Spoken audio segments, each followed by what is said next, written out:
Good afternoon, everyone, and thank you for joining us on this Friday. We will start with a statement from the Secretary General, followed by a statement from the Supreme Allied Commander Europe. Secretary General, please. Thank you. Good afternoon, and thank you, General Krinkowicz, the Supreme Allied Commander Europe, for joining me here in Brussels today.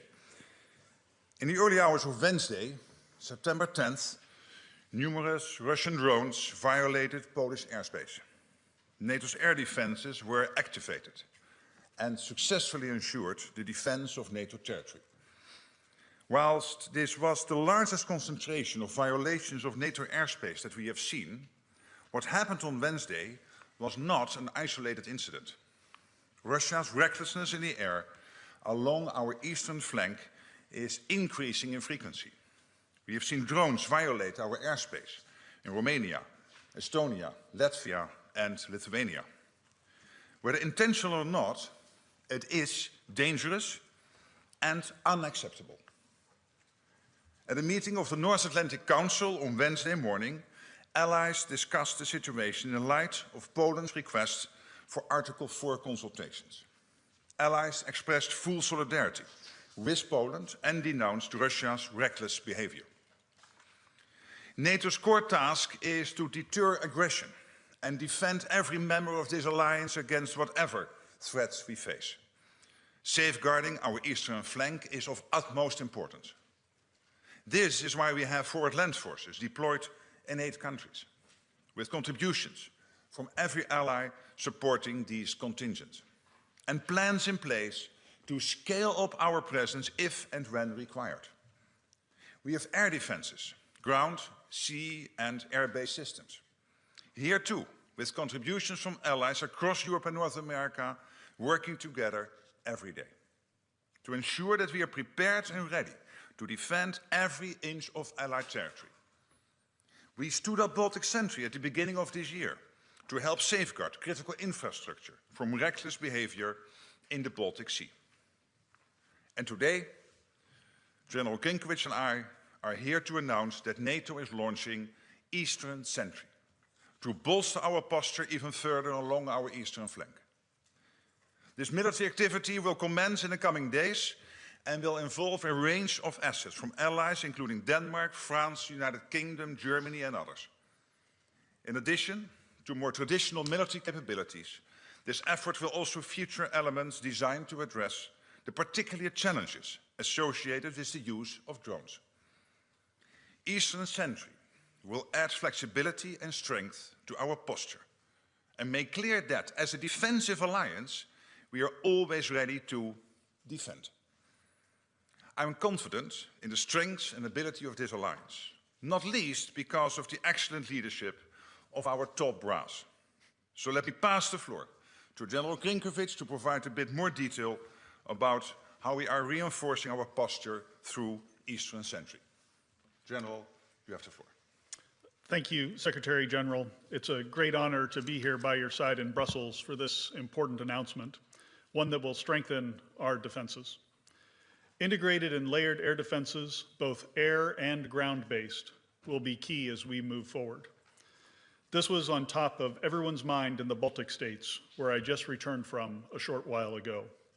My conversations with leaders in Estonia, Lithuania, and Latvia focused on NATO's response to the reckless and dangerous act that occurred in Poland earlier this week. I am incredibly proud of our response. It was decisive and it was effective, and it speaks to the capability and professionalism of 32 allies working together. As the Secretary General just mentioned, this decisiveness will continue with Eastern Sentry. Although the immediacy of our focus is on Poland, this situation transcends the borders of one nation. What affects one ally affects us all. This is an issue that impacts all of the alliance, and we will treat it as such.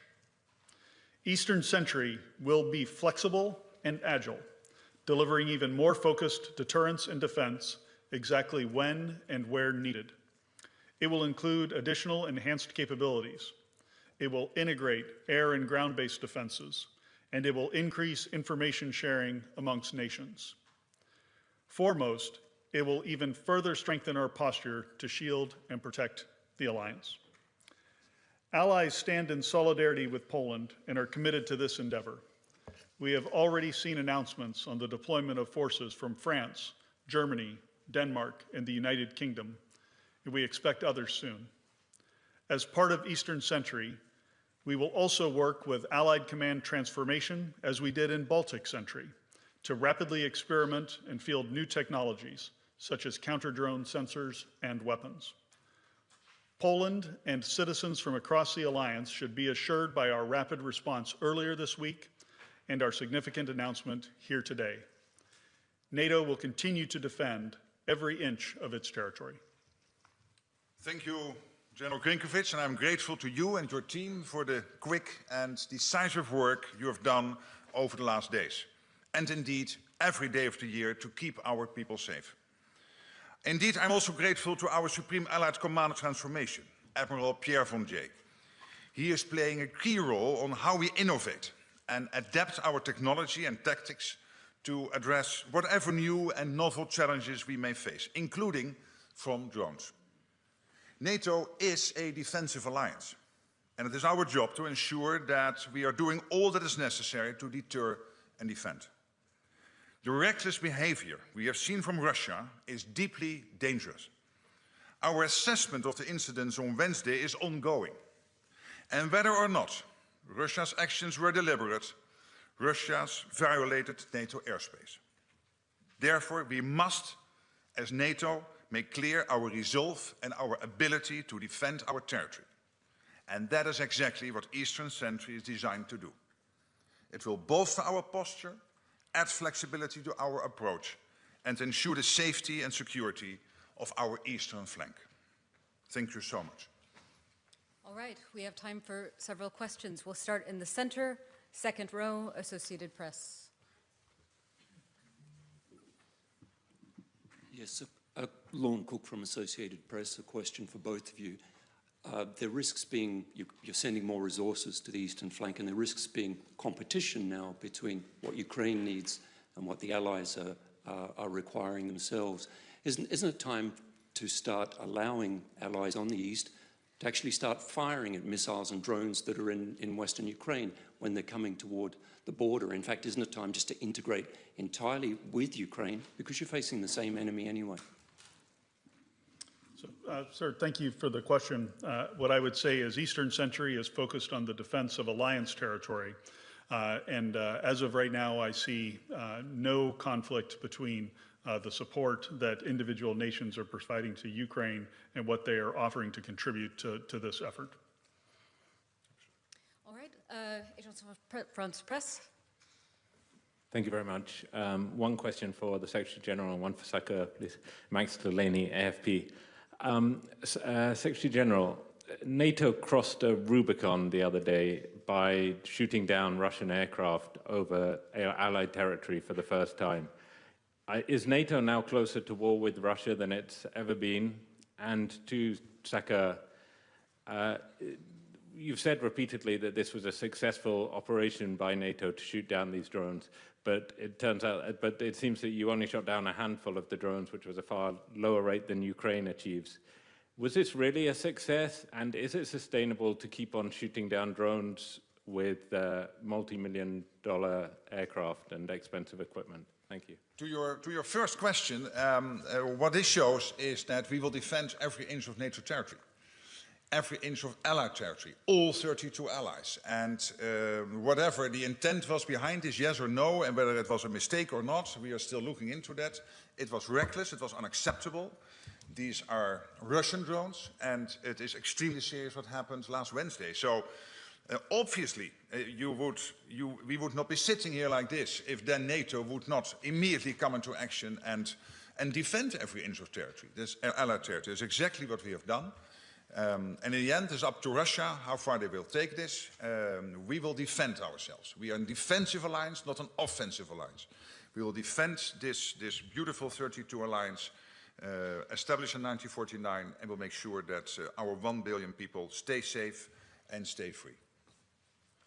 Sir, for the part of the question that you directed to me, I do think it was a highly successful operation intercepting the drones that we did with the Dutch F-35s and the other assets that contributed to that. As successful as we are, we always learn something in the debrief, as we would say in the fighter business. And so we are always looking for ways to enhance, to learn from the smallest tactical error to how we're approaching certain problems. In my judgment, the scale of the incursion the other day was obviously larger than previous incursions that we've had. So bringing additional resources to bear on this problem will help to solve that. So that's why we're starting this operation the way we are. I'll also highlight the comment I made about working with Allied Command Transformation and Admiral Vandier. That is an effort to ensure that we get lower cost weapons that we can use to defend ourselves, to make this a sustainable operation over time. And as SACEUR, one of my responsibilities is to make sure that we don't just defend today, but that we're set up to defend tomorrow. And the last comment I'll make is when there's a fighter pilot that's in the air or someone on the ground who's defending the alliance, I don't want them thinking about how much their weapons cost. I want them defending our citizens. We'll move to this side of the room. Third row, Reuters. Thank you. Andrew Gray from Reuters. Question for the Secretary General. Do you consider the response from the United States, particularly from the President, sufficient so far when he said, "What's with Russia violating Poland's airspace with drones? Here we go." And have you spoken to President Trump about this? If so, what was the content of the message? If not, why have you not spoken to him? And for the Supreme Allied Commander, can you tell us whether any US military assets were involved in the response to this incident? And if not, why not? And can you also give us more details of this new activity, the size, the scale of the operation? Thank you. To your first question, I think the American reaction was very clear by the American president, also by the ambassador here. It's absolutely clear that we all stand together on this. America's commitment to NATO is ironclad in every sense, there's no doubt. So I was very happy with the American reaction, and I'm not disclosing every phone call, every discussion I have. But you have seen in the press reported a phone call by the Polish president to Donald Trump, the American president. I spoke also with the Polish president. I think that was a very good phone call, clearly building also on the excellent relationship the two have been building last week during the visit of the new Polish president to the White House. So I'm absolutely satisfied on that front. As far as U.S. military assets, I'm right here, and I'm involved. The United States commitment to the integrated military structure of the alliance remains. For kinetic assets the other day, there were not any. This is a function of the rotation of forces that we have to our different missions around the alliance, and simply a matter of scheduling more than anything else. As we look forward to your question on more details on the size and scope, Eastern Sentry, as I envision it, is going to cover the entire eastern flank of the alliance, from the high north to the Black Sea and the Mediterranean, anywhere that we might see a threat from the Russians. And modeling on Baltic Sentry, which is a highly successful operation in the Baltic Sea, we have been able, through our presence and through adapting the level of forces that we have at any particular time based on how we assess the threat picture, to prevent any attacks on undersea infrastructure in the Baltic Sea since we started that operation.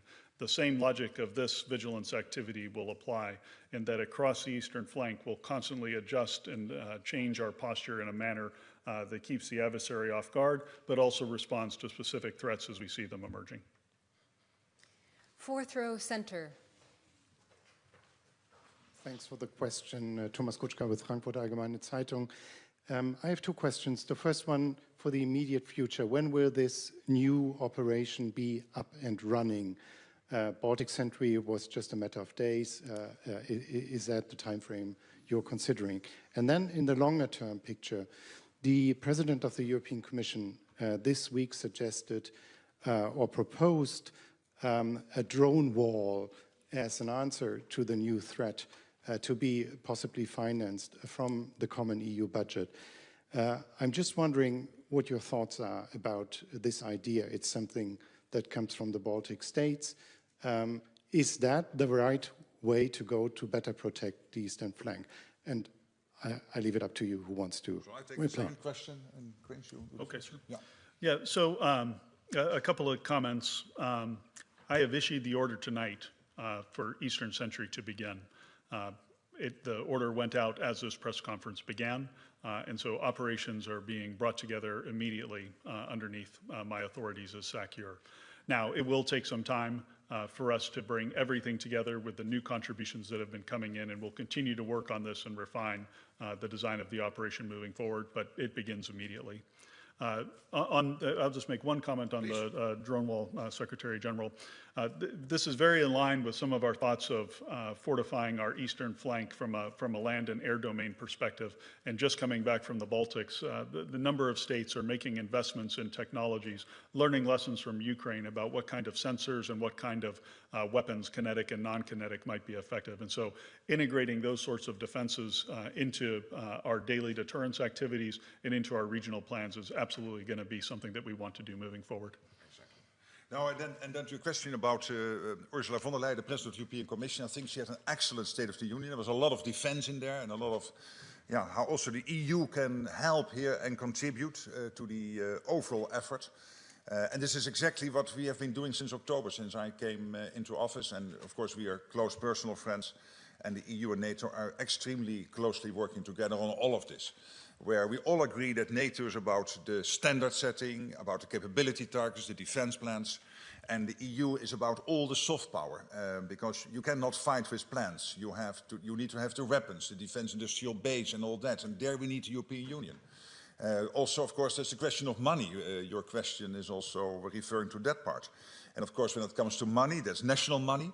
But everything the EU can help is great, and where the EU can bring together initiatives to, for example, when it comes to drones and developing the industry, that is all extremely helpful and absolutely in line with how I, and I think also the President of the European Commission, see the division of labor. And here we can learn so much from, of course, Ukraine itself. They have a well-established defense industrial base. They have a lot of experience now with drone interceptors. We have JTAC, the Joint Analysis Training and Education Center in Poland, which is joint NATO and Ukraine, where we take lessons. And as we both said, Admiral Pierre von Jay and his team in Norfolk, of course, working day in, day out on making sure that we apply the latest insights, technologies in how we build our posture.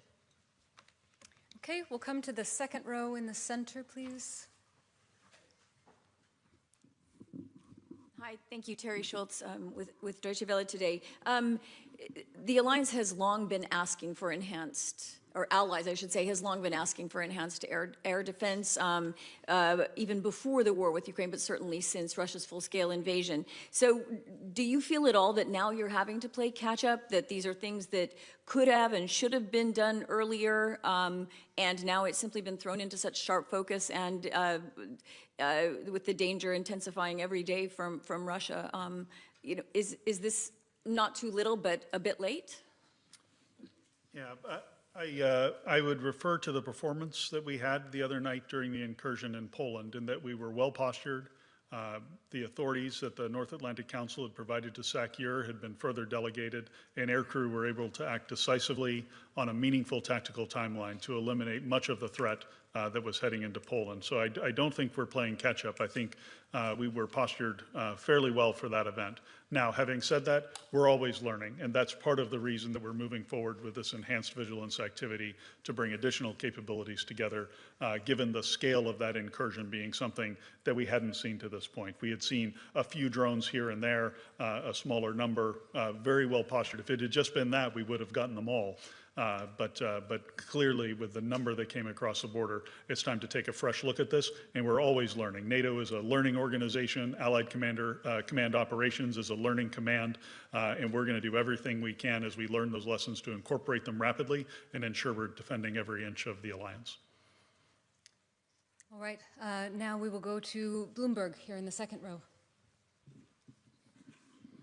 Thank you very much. Jen, I have a question for you first. Yes.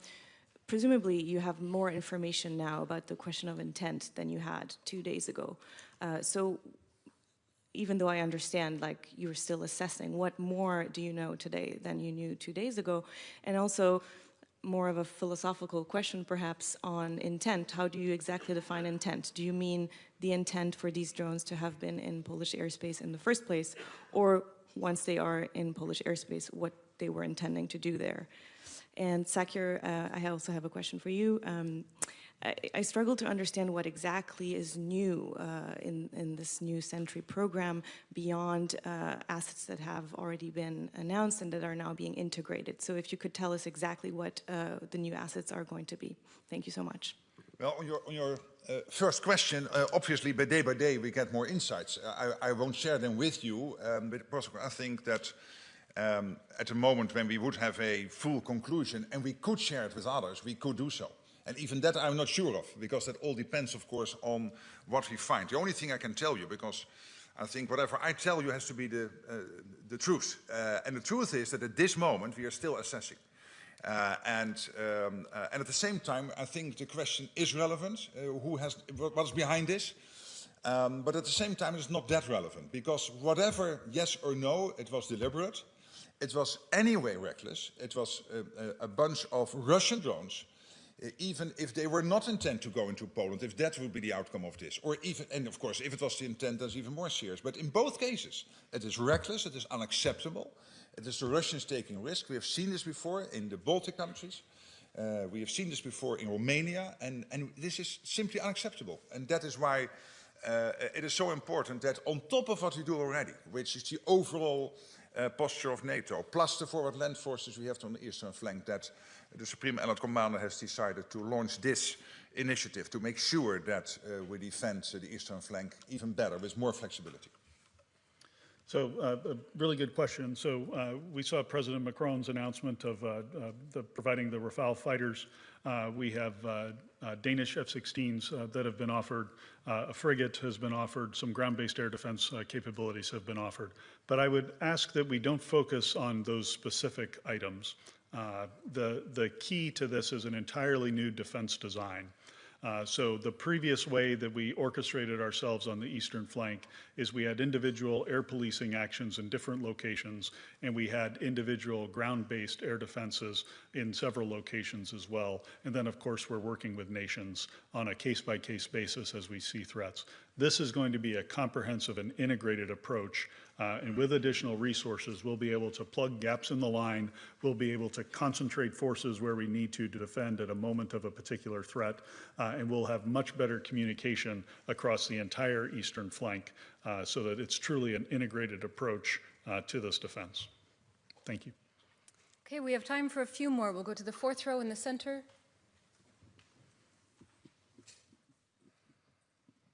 It's Gül from NTV Turkey. Just a little follow-up to my colleagues from Bloomberg question with regard the intent. We don't know yet the intent, but there were some, no divisions, but different approach from member states with regard to support we have to give to Ukraine or to defend ourselves. So do you think that this Russian aggression unite against, again, the member state, that we should give the necessary helps to Ukraine and that we should defend ourselves? And my question to Sakir is that if Russia aggression increases, do you need to come back again to North Atlantic Council to have a mandate, or is the operation given now gives you enough room so that if the aggressions increase, you can increase your ways and means? Thank you.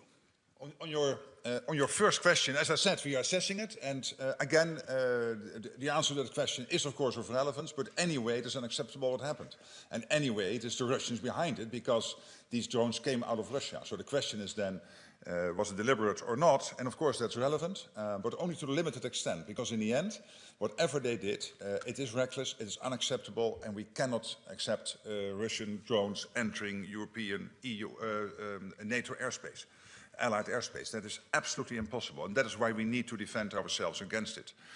On your second question, it is and. And this is exactly what also the Supreme Allied Commander said before. One, we have our plans in place, and we can, as we speak, if any attack would take place on NATO territory, we can defend ourselves. And then, of course, we have the coalition of the willing working on if there will be a peace deal in Ukraine. Let's pray it will be there as soon as possible. that we are able collectively to put in place the necessary security guarantees for Ukraine. We can do that. And what General Krinkevich today announced, we can also do, without spreading our resources too thinly. No, thank you. And I'll just add to what the Secretary General said. As Supreme Allied Commander Europe, I'm incredibly grateful for the NAC, for the authorities that have been delegated under the Defense and Deterrence family of plans that we have, including here during our peacetime period. And what this allows me to do on behalf of the alliance is to rapidly respond to these events. I'm very careful to execute those authorities with discretion and judgment, again, but very thankful to the NAC for allowing us to do this, allowing me to have the authority. Again, it enables a rapid response. I think that's important in this day and age when things move so very quickly, and we'll continue to move quickly to respond to this. Okay, we'll go to the third row, the man with the tie. Yes. Thanks for taking the question, Richard Husu, Finnish Broadcasting Company. This is for both the Secretary General and the Supreme Commander, if I may. The threat of airspace violations and drone attacks is obviously a shared concern for all allies, but would you say that countries with a longer border to Russia are more exposed in this regard, and could they expect some specific or enhanced help from NATO to tackle this situation? Thank you.